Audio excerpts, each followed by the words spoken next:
యానం నుండి కోటిపల్లి మీదుగా గోదావరి గట్టున రావులపాలెం వెళ్తున్న స్కోడా కారులో 22 బాటిల్స్ అక్రమ మద్యాన్ని తరలిస్తుండగా మార్గ మధ్యంలో కె గంగవరం ఎస్ఐ జానీ బాషా వారి సిబ్బందితో కలిసి తమకు వచ్చిన సమాచారం మేరకు కారును ఆపి మద్యాన్ని పట్టుకున్నారు. డ్రైవరు 4 వ్యక్తులను అరెస్టు చేసి కారుని కస్టడీలోకి తీసుకున్నారు. పట్టుకున్న మద్యం సుమారు 16.2 లీటర్స్ ఉండగా దాని విలువ సుమారు 13,353 రూపాయల విలువ ఉంటుందని కె గంగవరం సిఐ దొరరాజు తెలిపారు. డాక్టర్ బిఆర్ అంబేద్కర్ కోనసీమ జిల్లా రామచంద్రపురం నియోజకవర్గం కె గంగవరం పోలీస్ స్టేషన్లో ఏర్పాటు చేసిన మీడియా సమావేశంలో కేసు వివరాలను సిఐ దొరరాజు వెల్లడించారు.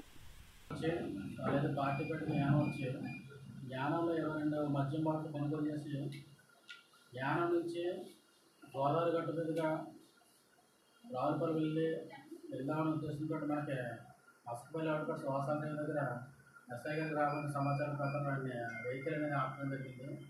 దాంట్లో వెహికల్ అనేది కొత్తగా Skoda car T0324 AP 5987T అంటే కంగ్రాచులేషన్ కొత్త కాలంలో 5 ఫ్రెండ్స్ 22 బాటిల్ యానంలో తీసుకుని వెళ్తుంటే ఇంటర్సెప్ట్ చేసుకొని పట్టుకుని వెరిఫై చేస్తే దాంట్లో 22 మద్యం బాటిల్ వాళ్ళందరూ అర్థంగా తీసుకున్నాం. ఆ కారు కూడా సీజ్ చేయడం జరిగింది.